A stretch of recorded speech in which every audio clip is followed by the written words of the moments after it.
Les fêtes que nous considérons aujourd'hui comme culturelles ou laïques, à l'image par exemple de carnaval, sont le résultat d'une histoire longue. Elles s'inscrivent dans des traditions plus anciennes, issues de l'Antiquité, qui ont été transformées, adaptées et réinterprétées au fil des siècles à mesure que les sociétés changeaient. L'exemple le plus parlant en la matière est la fête des Saturnales romaines. Au départ, dans leur mythologie, le dieu du temps, Saturne, appelé Chronos par les Grecs, c'est lui qui a donné son nom à chronomètre par exemple, eh bien ce dieu avait reçu la prédiction qu'il se ferait destituer par l'un de ses enfants. Voulant garder le pouvoir, Saturne a une idée alors très simple. Il va juste se mettre à littéralement bouffer ses gamins une fois nés. Mais, accrochez-vous bien, l'un des gamins va s'en sortir parce que ce qui se passe, c'est qu'il va être échangé contre une grosse pierre emmaillotée. Saturne, qui avait l'habitude de manger ses enfants tout ronds comme une gélule, je présume, n'a pas vu le subterfuge, ce qui a permis au bébé de pouvoir être élevé loin de son père. Ce bébé, qui a réchappé au casse-croûte paternel, s'appelait Jupiter, Zeus pour les Grecs. Et, aux surprises, une fois grand, il a décidé d'aller botter les fesses à son père. Et le fait est qu'il a pas dû y aller de main morte avec les grands coups de pied dans les fesses, parce qu'il a littéralement réussi à faire vomir à son père tous les enfants qu'il avait précédemment mangés. Tous ces jolis enfants, surtout imprégnés de bile divine, auront effectivement beaucoup moins de bile à se faire maintenant, étant donné qu'ils vont devenir les dieux de l'Olympe. La première décision de Jupiter sera de redonner encore une fois un bon coup de pied dans les fesses de son père, mais cette fois-ci tout simplement pour le virer de l'Olympe. Saturne, pour éviter de virer Clodo, va alors décider d'aller s'installer sur Terre dans une région d'Italie appelée le Latinium. Et oui, c'est cette région-là qui a donné son nom au latin. Arrivé là-bas, il va pouvoir aller crécher chez un de ses petits potes, un dieu qui a dû prendre une sacrée gueule de bois, parce que là, on parle quand même d'un gars qui a carrément un deuxième visage qui a poussé de l'autre côté de la tête. Je vous laisse imaginer le niveau de la cuite. Ce dieu s'appelait Janus. Il avait un visage vieux tourné vers le passé et un visage jeune tourné vers l'avenir. Cette représentation symbolisait le fait que c'était le dieu des passages. Et c'est ce dieu-là qui a donné son nom au mois de janvier. Une fois installé chez le copain, Saturne va rencontrer les hommes et leur enseigna avec sa faux l'agriculture. Aujourd'hui, la faux est plus liée à la symbolique de la mort avec le temps qui passe. Mais au départ, la faux était l'attribut du dieu Saturne, le dieu du temps, faux qui était utilisé une fois par an au moment des récoltes, symbolisant le passage du temps. Et il faut dire que son projet d'apprendre l'agriculture aux hommes, ça a quand même pas mal marché.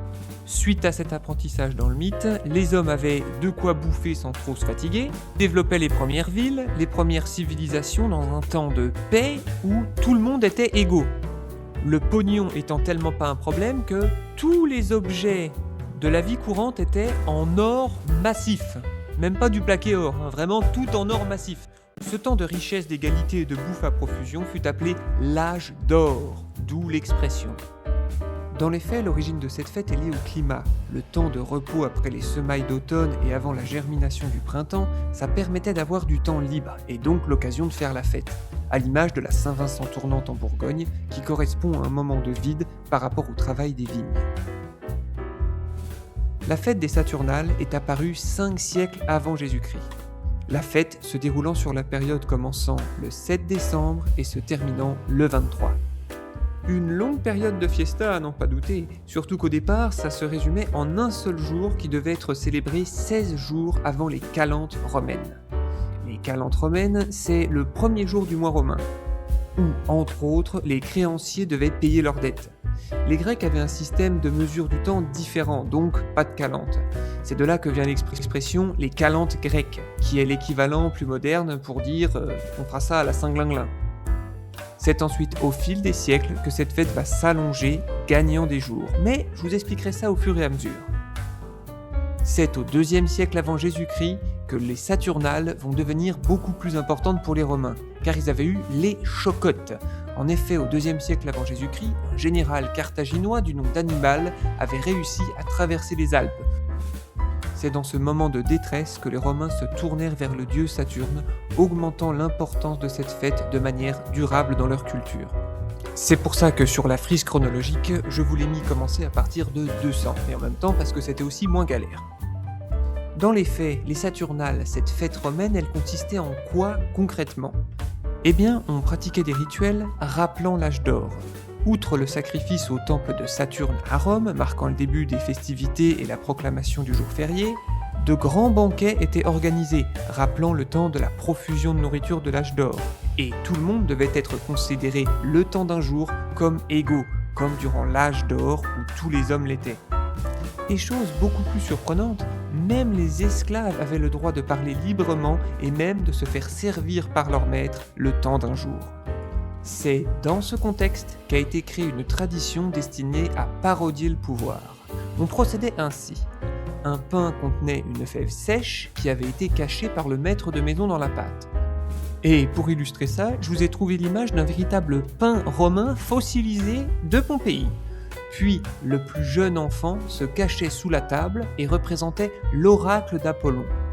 L'enfant criait les noms à chaque part coupée, assurant l'équité, ni maître ni esclave ne pouvant manipuler le sort. Une part supplémentaire était coupée pour les dieux protecteurs de la maison, les pénates, d'où l'expression « regagner ses pénates ». Celui qui trouvait la fève avait la possibilité de devenir un roi symbolique, quel que soit son poste dans la maison en temps normal. Il avait le droit, en tant que roi parodique, d'ordonner des choses absurdes, de boire, de chanter, d'improviser des discours, etc. Le tout couronné de lierre. Après, l'atmosphère était un poil licencieuse, je crois qu'on peut le dire. Ivresse, chants, danse parfois dénudés, plaisanteries, moqueries, excès en tout genre. Bref, c'était une ambiance dans le relâchement des pulsions, on va dire. D'un côté, ça permettait aux esclaves d'avoir une soupape une fois dans l'année, et de l'autre, ça rappelait aux maîtres la fragilité du pouvoir. Une chose que l'on trouve également dans les triomphes romains, où le général victorieux qui traversait Rome avec les acclamations de la foule avait toujours derrière lui un esclave qui lui chuchotait à l'oreille « Souviens-toi que tu n'es qu'un homme ». Technique ingénieuse pour réduire l'ego et empêcher certains de commencer à se prendre pour des dieux. Toujours dans l'idée de symboliser ce fameux âge d'or, on devait également s'offrir des cadeaux. Évidemment, on n'allait pas non plus s'offrir des véritables choses en or, mais les cadeaux restaient coûteux, allant de bougies, flambeaux de cire, modèles de fruits en cire, également des petites figurines en terre cuite qui rappellent les santons. Ça passait aussi par la nourriture avec des mets raffinés ou de la vaisselle. Et justement, dans ce cadre-là, les villes romaines organisaient des marchés des Saturnales, spécifiquement dédiés à cette occasion. Les rues étaient animées de cris de « Io Saturnalia » qui donnaient une ambiance festive pendant plusieurs jours. Quant aux maisons, elles étaient aussi décorées avec des plantes vertes, du houx, du gui, du lierre, des feuillages, tout cela symbolisait la persistance de la vie au cœur de l'hiver.